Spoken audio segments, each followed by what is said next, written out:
ऐसा नहीं हो सकता कि आप हर वक्त पापियों के पास रहें और आप पर उनका असर ना हो। कितने मेरी बात को समझ रहे हैं?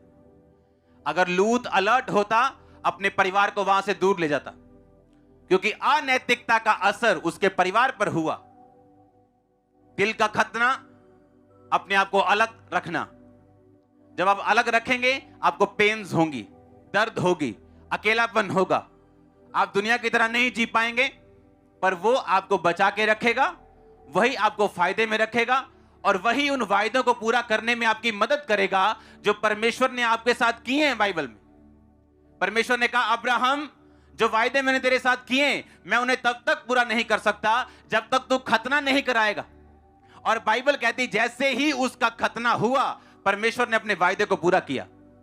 आपका आत्मिक खतना होता है आज, शारीरिक नहीं। क्या आप आत्मिक खतने में हैं? क्या अब भी? या आप सिर्फ लूत के जैसे क्रिश्चियन हैं, जो खुद तो परमेश्वर को मानता है, लेकिन उसे इतनी टेंशन नहीं है कि वो अपने घराने का, अपने आसपास के माहौल का भी ध्यान रख सके और उनको बचा सके। हालेलुया। अगर आप परमेश्वर की बातों को ध्यान दें, तो परमेश्वर ने एक वचन में लिखा अब्राहम के साथ कि मैं अब्राहम को आशीष दूंगा, क्योंकि मैं ये जानता हूं कि अब्राहम सिर्फ खुद ही नहीं, पर अपने आने वाली जनरेशंस, अपने बच्चों को भी ये आज्ञा देगा कि वो यहोवा के मार्गों के ऊपर दृढ़ और अटल बने रहें। ये कारण था अब्राहम की ब्लेसिंग का। वो खतने में था, ये कारण था अब्राहम की ब्लेसिंग का। जब हम ऐसी संगति में होते हैं, जो लोग मन के खतने से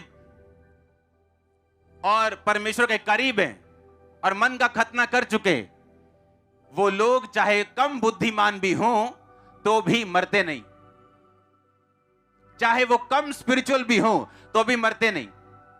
आप जानते हैं, जो अब्राहम और सारा की जो नौकरानी थी, बाइबल कहती है हाजिरा, अब्राहम ने जब उसे निकाला, परमेश्वर ने कहा इन्हें निकाल दे, और अब्राहम ने उसको पानी और रोटी दी और निकाल दिया, और वो एक जगह जाके रोने लगी।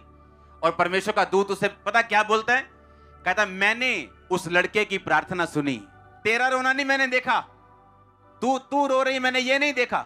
बाइबल कहती वो इसलिए रो रही थी कि अब मेरा लड़का मर जाएगा। दूत ने कहा नहीं, मैंने उस लड़के की प्रार्थना सुनी। पता है क्यों? क्योंकि वो लड़का खतना किया, एक फैमिली का हिस्सा था, अब्राहम का एक हिस्सा था। उसे मालूम था अब्राहम कैसे प्रार्थना करता है, अब्राहम कैसे जब दिक्कत में होता है तो क्या करता है, जब मुश्किल में होता है तो कैसे प्रार्थना करते हैं। उसको देखकर उसको प्रार्थना करनी आती थी, और वही उसकी जिंदगी के बचने का कारण बन गई। कितने मेरी बात को समझ रहे हैं? चाहे उस समय शारीरिक रूप से उसका खतना ना हुआ हो, लेकिन वो एक ऐसे धार्मिक परिवार में था जहां उनको प्रार्थना करना और परमेश्वर को प्रसन्न करना आता था। हालेलुया। अगर हम चाहते हैं हमारे वायदे पूरे हों जो खुदावंद ने हमारे साथ किए हैं, तो हमें खतने वाली जिंदगी को बिताना पड़ेगा। और हमारा खतना अब शारीरिक नहीं, बोलो मन का है। ऊंची आवाज में बोलो, बोलो पड़ोसी को, फिर से बोलो, बोलो मन का खतना कर। आमीन। आप जब मन का खतना करते हैं, आप फिर उन दोस्तों के साथ बेस्ट फ्रेंड नहीं रह सकते, आप उन लोगों के साथ नहीं रह सकते जिनका परमेश्वर के साथ कोई लेना देना नहीं है। आप अंधेरे के लोगों के साथ संगति नहीं कर सकते, आप उनके बेस्ट फ्रेंड नहीं बन सकते। आपकी एक अलग लाइफ होती। जैसे शारीरिक खतना दर्द वाला होता था, वैसे आत्मिक खतना भी दर्द वाला होता है।